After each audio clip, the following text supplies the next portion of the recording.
ఉపేంద్ర గారి మూవీలో ఏమైతే ఎక్స్పెక్ట్ చేస్తామో జనరల్గా ఆయన డైరెక్ట్ చేసిన స్క్రీన్ ప్లే ఉపేంద్ర సూపర్ ఇలాంటి మూవీ అట్లాంటి క్రాంకీనెస్ క్రేజీనెస్ ఉంటుంది. ఇదివరకు మూవీస్లో ఒక చిన్న కంప్లైంట్ ఏంటంటే ఎక్కువ క్రేజీనెస్ ఉందండి. సో ఇప్పుడు బ్యాలెన్స్ చేశారు ఆ క్రేజీనెస్తో కరెంట్ సోషల్ ఇష్యూస్ 2024లో ఎలాంటి సోషల్ ఇష్యూస్ ఉన్నాయని తీసుకుని దాన్ని చాలా ఎంటర్టైనింగ్గా చెప్పారు. చాలా కరెక్ట్గా మిక్స్ చేసి చెప్పారండి. ఇప్పుడు ఇప్పుడు మనకున్న బ్యాడ్ హ్యాబిట్స్ నుంచి సో 2 ట్రాక్స్ ఉంటాయి. యూ అంటే మీరు సొసైటీతో ఎట్లా ఇంటరాక్ట్ అవుతున్నారు, మనతో మనం ఎట్లా ఇంటరాక్ట్ అవుతాము. సో రెండింటిని కవర్ చేస్తే బాగా తీశారండి. లేదండి, ఉపేంద్ర గారి ఫ్యాన్స్కి బాగా నచ్చుతుంది, మిగిలిన వాళ్ళకి కూడా నచ్చుతుంది. దాని రీజన్ ఇష్యూస్ అయితే కరెంట్ 2024 ఇష్యూస్ని అండ్ ఏదో ఎలైటిస్ట్గా కూడా లేవు, ఏదో లెక్చర్స్ ఇస్తున్నట్టు కూడా లేవు, చాలా ఎంటర్టైనింగ్ ఉన్నాయి.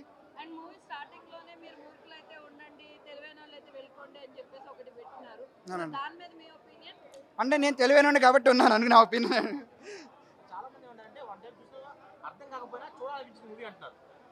నాకైతే అర్థమైందండి. మేబీ 1-2 చోట్ల కొంచెం ఇంకేదైనా ఉందనిపిస్తే రెండోసారి చూసినట్టు బోర్ కొట్టేలా అయితే ఉండదన్నమాట. మేబీ ఓకే ఇది మనం మిస్ అయ్యాం కదా అనేలాగే ఉంది మూవీ.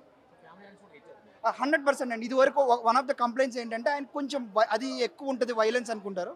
ఇది యాక్చువల్గా ఫ్యామిలీ ఆడియన్స్ 100% చూసే మూవీ అండి. ఎందుకంటే it is more social issues మీద ఎక్కువ తీశారు. ఆయన క్రేజీనెస్ని సెకండ్ స్టెప్లో పెట్టుకున్నారు. ప్రతి ఒక్కరు మెసేజ్ ఇస్తారు కానీ ఉపేంద్ర గారు స్టైల్లో ఇచ్చిండు. ఆయన ఏమంటారు వే ఆఫ్ ఏమంటారు జోక్స్ అయినా మళ్ళీ సాంగ్స్ వస్తుంటే నవ్వుతాము, మళ్ళీ ఆయన డైలాగ్స్ వేస్తుంటే నవ్వుతాము. ఈ ప్రీవియస్ ఉపేంద్ర గారు ఫిలిమ్స్లో తనడం కొట్టడం ఉంటుంది కానీ ఆయన డైలాగ్స్ తోటి నవ్వించేసిండు, డైలాగ్స్ తోటి మనకు ఆలోచించేటట్టు చేసిండు. మూవీ మాత్రం ఎక్సలెంట్ ఉంది. ఈ జనరేషన్ పిల్లలు కూడా ఈ మూవీ చూడాలి, చూస్తే వాళ్ళకి అర్థమైతే ఫ్యూచర్లో మనకి 2040లో మన జనరేషన్ ఎట్లుంటుంది అని చెప్పేసి. మూవీ మాత్రం అందరూ వాచ్ చేయాలని కోరుకుంటున్నా. U&I ఉపేంద్ర గారికి ఒక మంచి బ్లాక్ బస్టర్ హిట్. లేదు నార్మల్ వ్యక్తులకు కూడా అర్థమవుతుంది, అంత పెద్ద ఇంటెలిజెంట్ పెట్టాల్సిన అవసరం లేదు, నార్మల్ పీపుల్ కూడా అర్థమవుతుంది. లేదు చూడొచ్చు. ఫ్యామిలీ ఆడియన్స్ అంటే ఆయన వే ఆఫ్ ఆయన ప్రజెంటేషన్ డిఫరెంట్గా ఉంటుంది. కాకపోతే ఒక నేచర్ గురించి, ఒక పొలిటీషియన్ గురించి, మన ఫ్యూచర్లో మన జనరేషన్ ఎట్లుంటుంది అని చెప్పేసి క్లియర్ కట్గా చూపెట్టిండు. లేదు ఇప్పుడున్న నార్మల్ పీపుల్ కూడా అర్థమవుతుంది. UI సినిమా చూస్తుంటే మనకు ఒక డిఫరెంట్ సినిమా. ఇది ఒక ఉపేంద్ర కెరియర్లో మళ్ళీ ఒక కంబ్యాక్ అని చెప్పొచ్చు. అంటే ఆయన స్టోరీ రాసుకోవడం విధానంగా మన డైరెక్షన్ చేయడం విధానం కానీ ఇప్పుడున్న జనరేషన్లో కూడా ఆయన తీయడం అని ముందుగా హ్యాట్సాప్ చెప్పాలి. ఆ కథ తగ్గట్టు కూడా డైరెక్షన్ కూడా చాలా బాగా చేసిండు. అంటే స్టార్టింగ్లో ఏంటంటే వాళ్ళకి ఈ సినిమా కరెక్ట్ కూర్చొని చూస్తే అర్థమవుతుంది, అర్థం కాలేక అర్థం కాదు. అంటే ఉపేంద్ర సినిమాలు అంటేనే అలా డిఫరెంట్ ఉంటాయి. ఇప్పుడు మామూలు సినిమాలు చూసినప్పుడు ఒక స్టోరీ ఒక ఇలా ఉంటుంది, ఒక లవ్ స్టోరీ కానీ, ఒక ఫైట్స్ కానీ, ఇలాంటివి ఒక డిఫరెంట్ స్టోరీస్. ఈయన దగ్గర ఎలా ఉంటాయంటే ఆ స్టోరీ అనేది ఒక డిఫరెంట్, అంటే అవినీతులని ఉన్నోనికి తీసుకొచ్చి లేనోనికి పెట్టేటట్టు చూపిస్తాడు అనమాట. అందులో నీకు ఉపేంద్ర గారి కామెడీ కానీ, ఒక యాక్షన్ కానీ, అలా ఒక డిఫరెంట్ చూపిస్తారు. లాస్ట్కి వస్తే ఒక మెసేజ్ ఉంటుంది అనమాట ఉపేంద్ర సినిమాలో. కానీ చాలా బాగుంది. అది ఒక సినిమా కొత్తగా అయినా ఒక డిఫరెంట్ తీసిండు. స్క్రీన్ ప్లే కానీ, డైరెక్షన్ కానీ ఒక కొత్తగా తీసిండు, చాలా బాగుంది. అంటే ఎక్కడ కూడా బోరింగ్ లేదు. నేనంటున్నా కదా, మేము ఆయన డైరెక్షన్లో నేను ఇప్పటిదాకా సినిమా అంటే చూసినట్టు చిన్నగా ఉన్నప్పటి నుంచి ఒక రాజశేఖర్ సినిమా ఓం అని తీసిండు. అంటే నేను ఇప్పుడు కూడా నేను ఫోన్లో చూసుకుంటా సినిమా. అంటే ఆయన డైరెక్షన్ చేసేయడము, మన తెలుగు హీరో పెట్టి రాజశేఖర్ తోటి ప్రేమతోటి సినిమా తీసి అది పెద్ద బ్లాక్ బస్టర్ మూవీ. అంటే మేము అప్పుడు చిన్నగా ఉన్నాము. ఇప్పుడు నేను చాలా ఇష్టపడి చూస్తాను. అది ఒక లవ్ స్టోరీ సినిమా కాబట్టి అది చాలా కనెక్ట్ అవుతుంది. ఇప్పుడున్న జనరేషన్లో సెకండ్ పార్ట్ తీస్తే ఆయన డైరెక్షన్లో తీస్తే అది ఇంకా బాగుంటుంది నా అభిప్రాయం అనమాట. అది చూడొచ్చు. అంటే ఇది అర్థం చేసుకోవాలి, చేసుకుంటే అర్థమవుతుంది సినిమా. అర్థం కాలేక అర్థం కాదు, అర్థం చేసుకోవాలి. సినిమా ఒక మెసేజ్ సినిమా. బాగున్నాయి ఫైట్స్, ఒక డిఫరెంట్ ఆయన ఒక గెటప్ వేయడం కానీ, అంటే మళ్ళీ ఒక KGF లాగా ఒక ఫైట్ సీన్స్ ఉండడం అలాంటి ఒక డిఫరెంట్గా ఒక కొత్తగా తీసుకొచ్చిండు. మనం దీనికి ఎంత చెప్పినా తక్కువనే. స్క్రీన్ పైన చూస్తే మనం ఎంజాయ్ చాలా చేస్తాం. మేడం ఉపేంద్ర గారి సినిమా చూస్తున్నా. ఉపేంద్ర గారు ఓన్లీ హీరోయిగా చేస్తేనే సినిమా ఒక రేంజ్లో ఉంటుంది. ఇందులో స్క్రీన్ ప్లే, డైరెక్షన్ మొత్తం ఆయనే, అంటే డబల్ క్యారెక్టరు. నిజం చెప్తున్నా, సినిమా స్టోరీ మాత్రం అద్భుతంగా ఉంది. కానీ నాకైతే ఏం అర్థం కాలేదు. నేను మళ్ళీ ఇంకోసారి సినిమా పోవాలి, 10,000 ఖర్చు అయినా పర్లేదు, నైట్ ఈ సినిమాకి మళ్ళీ ఇంకోసారి పోవాలన్నట్టు ఉంది మేడం. ఆ రేంజ్లో ఉంది.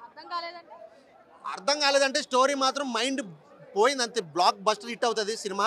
స్టోరీ మాత్రం నాకు ఏం అర్థం కాలేదు. అది నాకే కాదు మేడం, ఇక్కడ చూసిన ఎవ్వరికి ఒక్కరు కూడా అర్థం కాదు. ఆ రేంజ్లో ఉంది స్టోరీ. సినిమాలో హైలైట్స్ ఏంటంటే స్టోరీయే మేడం. ఎందుకంటే జనాలకు అర్థం కాకుండా ఒక అద్భుతమైన సినిమాని చూపించారు. ఈ సినిమా అర్థం కావాలంటే ఇంకో 2-3 సార్లు సినిమాకి వెళ్ళినా కూడా అర్థం కాదు. ఆ రేంజ్లో సినిమా స్టోరీ ఉండడం అనేది నా లైఫ్లో ఫస్ట్ టైం. ఎందుకంటే ఉపేంద్ర గారి సినిమా అంటేనే మనం ఒక డిఫరెంట్ ఎక్స్పెక్ట్ చేస్తాము, దానికి 100 రెట్లు డిఫరెంట్గానే ఉంది సినిమా 100%. అంటే సాంగ్ మాత్రం లాస్ట్ సాంగ్ మాత్రం నెక్స్ట్ లెవెల్. నాది చిన్నది మీది పెద్దది సాంగ్ అయితే మాత్రం ఫ్యాన్స్ మామూలుగా ఎంజాయ్ చేయాల. థియేటర్లో ప్రతి ఒక్కడు కూడా ఫుల్ ఎంజాయ్ చేశాడు సినిమా మాత్రం మేడం, అదొకటి చెప్పగలను. గతంలో చూసుకుంటే ఉపేంద్ర గారి మూవీ అంటేనే వైలెన్స్ ఎక్కువ కనిపించేది, మరి ఈ సినిమాలో అట్లా ఉందా? అంటే ఉపేంద్ర గారి మూవీ అంటేనే అది డిఫరెంట్గా ఉంటుంది, డెఫినెట్గా ఏదో డిఫరెంట్ ఉంటుంది డెఫినెట్గా అని చెప్పి ఒక ఎక్స్పెక్టేషన్తో థియేటర్కి వస్తాడు. దాన్ని 100కి 100% ఫుల్ఫిల్ చేశారు ఉపేంద్ర గారు. ఏదో ఒకటి ఉంటుంది అనుకున్నారు కానీ సినిమా మొత్తం ఉందండి, అదే డిఫరెంట్గా ఒక డిఫరెంట్ వే కావాలి. ఉపేంద్ర గారి సినిమా అంటేనే డిఫరెంట్ వే. సో ఏదో డిఫరెంట్ ఉంటుంది అనుకుంటారు కానీ డిఫరెంట్ ఒకటి కాదు, cinema through out ending last వరకు కూడా సినిమా డిఫరెంట్గానే తీశారు. చాలా అంటే చాలా బాగుంది. ఫ్యామిలీ ఆడియన్స్ సో ఈ సినిమాలో ప్లస్ పాయింట్స్ ఏంటంటే సినిమా స్టోరీ వెళ్తూ ఉంటే జనాలు అర్థం చేసుకొని ట్రై చేస్తూ ఉంటారు కానీ సినిమా అర్థం కాకుండా ఉంటుంది, అదే ప్లస్ పాయింట్, అదే స్టోరీ. డెఫినెట్గా ఈ సినిమా ఒకసారి చూస్తే అర్థం కాదు, కనీసం 3-4 సార్లు సినిమా చూస్తేనే ఏమైనా అర్థం అవడానికి ట్రై చేయవచ్చు. 3సారి 4సారి అర్థం చేసుకొని ట్రై చేయొచ్చు. అన్న మీకు ఈ స్టోరీ గురించి నేను ఒక్క మాట చెప్పాలి. ఒక సినిమాలో హీరోయిన్ ఒక బీచ్లో నుంచి స్నానం చేసి బయటకు వస్తూ ఉంటే ఒక ట్రైన్ వస్తుంది ఇలా. సో అక్కడ ట్రైన్ ట్రాక్ ఎదుల వైపు నుంచి ఒకటి చూస్తూ ఉంటాడు. కరెక్ట్గా అమ్మాయి పైకి వచ్చే టైంకి ట్రైన్ వెళ్తుంది. సో ఆ ఆడియన్ ఏమనుకుంటాడంటే కరెక్ట్ టైంకి ట్రైన్ వచ్చింది, రేపు ట్రైన్ కన్నా ముందు అమ్మాయి రాదా, లేదా ట్రైన్ వెళ్ళిపోయిన తర్వాత అమ్మాయి రాదా, రేపు చూస్తే ఆ అమ్మాయిని ఎట్లయినా బయటకు వస్తుంది అనుకుంటారు. మీకు అర్థం కాకపోతే ఫస్ట్ నుంచి చెప్తా. సో అదే టైంకి ప్రతిరోజు ట్రైన్ వస్తుంది, అమ్మ ప్రతిరోజు ట్రైన్ వస్తుంది, అమ్మాయిని మనం చూడలేకపోతున్నాం అనుకుంటారు కదా.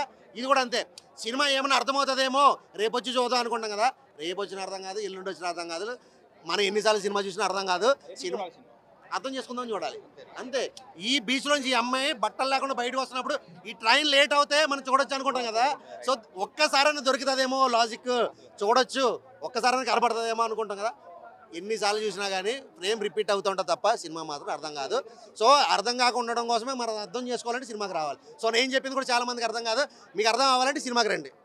ప్రతి ఒక్కరు మెసేజ్ ఇస్తారు కానీ ఉపేంద్ర గారు స్టైల్లో ఇచ్చిండు.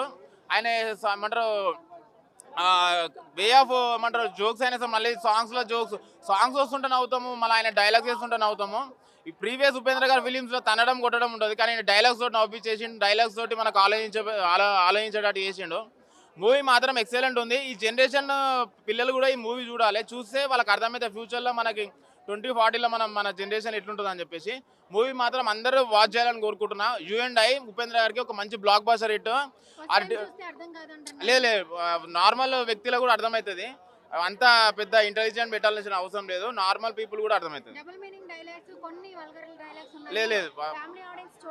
లేదు చూడొచ్చు, ఫ్యామిలీ ఆడియన్స్ అంటే ఆయన వే ఆఫ్ ఆయన ప్రజెంటేషన్ డిఫరెంట్గా ఉంటుంది. కాకపోతే ఒక నేచర్ గురించి, ఒక పొలిటీషియన్ గురించి, మన ఫ్యూచర్లో మన జనరేషన్ ఎట్లుంటుంది అని చెప్పేసి క్లియర్ కట్గా చూపెట్టిండు. లేదు ఇప్పుడున్న జనరేషన్ నార్మల్ పీపుల్ కూడా అర్థమవుతుంది.